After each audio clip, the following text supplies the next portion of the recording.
For more than 20 years now, Michael Cope has been researching the development of mining and mineral resources in Southern Oregon. He says his study shows that Southwest Oregon contains a vast amount of untapped mineral wealth still waiting to be recovered.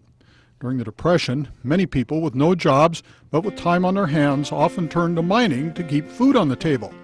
And Oregon Governor Charles Martin, an anti-New Deal Democrat with a distaste for welfare programs, decided to establish a mining school in Grants Pass at the Josephine County Fairgrounds. $25,000 was allocated to launch the Practical Mining School.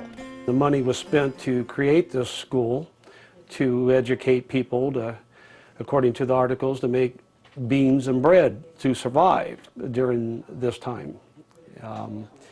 It was very thorough. It taught geology, assay work. It taught practical hydraulicking, which we no longer have, but hard rocking and carpentry, blacksmith. It was all part of the school. Governor Martin said he hoped that Grants Pass could become the Denver of Oregon and California. More than 1,150 people signed up for the first school. Out of those 1,150 people, there was actually 800 and some odd, I think 830 actually attended that. And it was very successful, so they extended it into 1937. I think that's when it pretty much ended. And it was basically the fundings of the WPA program, kind of like our stimulus package that we have today. The mining school appears to have been a state-funded extension of another mining school that actually started locally back in 1933 in the depths of the Depression.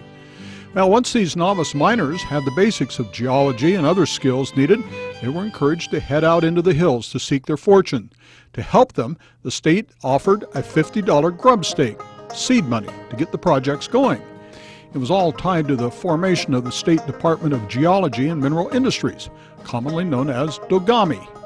There was 5 duties of DOGAMI, and one of them was to create this Grub Stake Act, which was basically $50 given to any citizen in the state of Oregon to go out and prospect to find mineral wealth to be independent in life. And not only did it let people have work, it also created an army of prospectors out there identifying the mineral resources of the region. There was a tremendous success because now we're starting to map Josephine County and to show the wealth that's contained within this county structure here. So the files were created about Josephine County and reference points to all these mines because of the Grub Stake Act, primarily in the Grants Pass Vocational Mining School. Newspaper articles from the Grants Pass Weekly Bulletin chronicle the development of the school and the growth of mining activity in Southern Oregon during the Depression. These bound volumes are likely the only ones still in existence. Advertisements on the yellowed pages also give an idea of how important mining was during the Depression. These 800 people attend were carpenters, lawyers, doctors, according to the articles of their enrollment. Okay, so it was a big thing here in Josephine County, number one. But the Grub Stake Act came about because of Governor Martin's success on having this vocational mining school here in Josephine County. And the reason why Josephine County was because of the fact the wealth was here.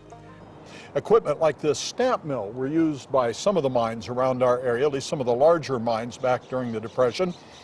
But most of them were small operations using pick and shovel, wheelbarrow and sluice box and gold pan.